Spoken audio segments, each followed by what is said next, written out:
How you guys doing? Gents, had a long day today. Uh, it's a holiday, Juneteenth. I was gonna go get my real ID. So you gotta have a real ID to fly now. But I drove over there. They closed. First, I went to the library because my printer is out of ink, and the ink is so expensive. So I went to the library to print out, the documents that I needed. Library was closed. And I was like, oh yeah, it's a holiday. So I went to FedEx and print them out. And I look up the DMV, and it said it was open. And I went over there, it was closed. So I will do it tomorrow. It still worked out good because I had some yards I had to do. Still a successful day. Came home. I have a car. I was working on the speakers. Put up an aftermarket radio in it. Now it is 9:12. I don't think I'm going to sleep 10 o'clock. I'm about to go to sleep. Gents, you have to live in silence. When I say live in silence, what can you do, man? All that yelling, all that cussing, all that drama, what good will it do?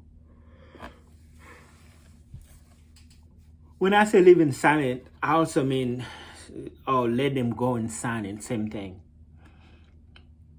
And no point of calling the names, acting a fool. You just have to accept the situation for what it is. What does Google says about living in silence? AI overview. AI.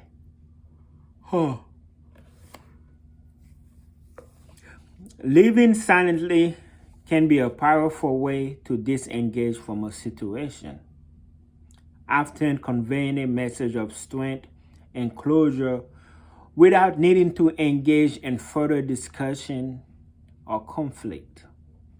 It can be a way to prioritize personal peace and avoid escalating negativity. This is on Google. Here's a breakdown why living silently can be effective and some considerations. Power of silence. Statement of strength. Silence can speak volumes, demonstrating person's internal resolve and peace with their decision. It will do drama. It minimizes the potential for arguments or further emotional entanglement. Focus on self. It allows individuals to prioritize their own well-being and healing process. That's a good one. When to consider it. When further discussion is unproductive, meaning she made her mind, she's leaving you, she don't want to be with you no more. Can't be like, well, or a girl, can't be like, well, you this, you that, you this, you that. Why?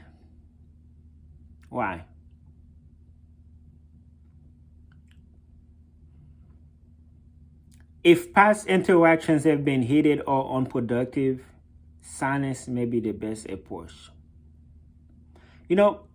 Some people have mastered that. Some women have mastered that.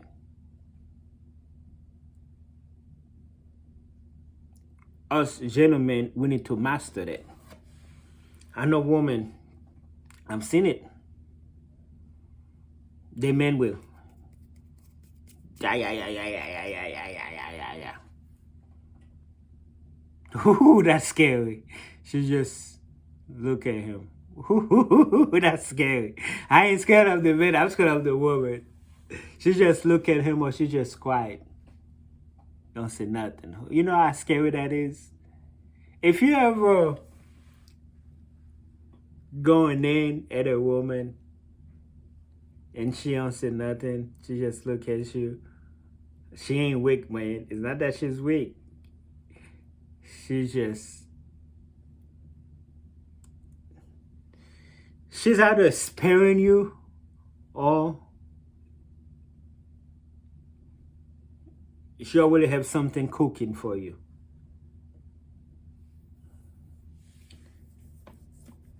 There's a lot of women who mastered it. Just goes online talking stuff, status. You can like Kevin Gate situation. Actually, a good example. What did he do? You see him with his new girlfriend showing out, blah blah blah, making videos and stuff like that. Went and got married.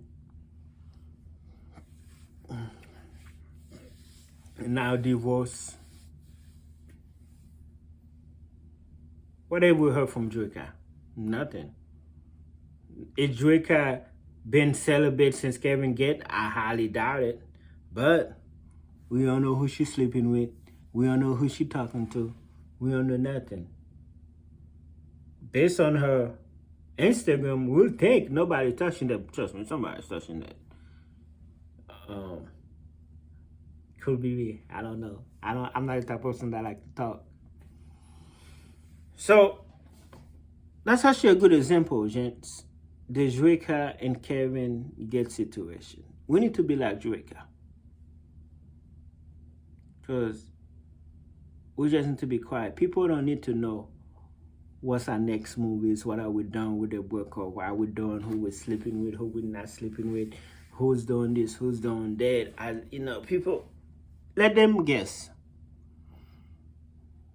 We need to share. See, men can be very emotional. I get it. Especially, I need to focus more on the stages of grief. Hold up. I'll come back to that for a minute.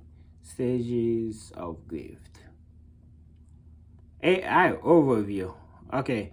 Denial, anger, bargaining, depression, acceptance.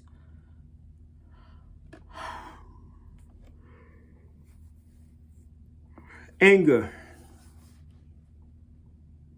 When a gentleman is very angry. As the reality of loss become clearer, as the reality of the loss become clearer, feeling of frustration, helplessness, and anger may arise. This anger can be directed at others, oneself, or even the deceased.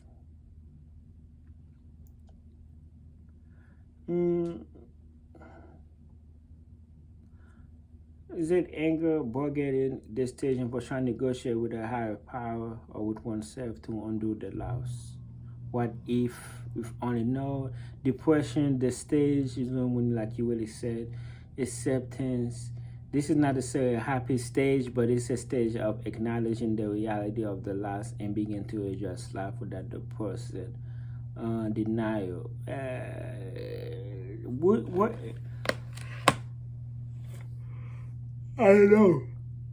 I don't know if this is, I don't know anyone in this like 5 stages of grief, which is denial, anger, bargaining, depression, and acceptance. When somebody just calling out, oh, look at me and my new girlfriend, she's pretty, blah, blah, blah. So what would I don't think there's anywhere. The 5 stages of grief, I don't see where I would put that. It's not that you're in denial. It's not that you're angry. Bargaining. You're not depressed. Acceptance. I would say somewhat of an acceptance. You're accepting the fact that you're no longer with that person, and then you're like, okay, yeah, that's right. I woke up. I accept it. Look at me and my new boo. Blah blah blah. My ex and shit. No. Stop all that. nonsense. Gents, here's the deal. What's done is done.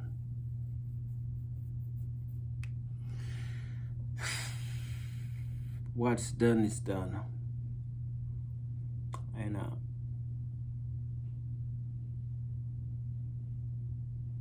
And it can be very hard. I know I come here, I talk crazy, but for the most part, I don't say everything. This stuff I don't tell y'all.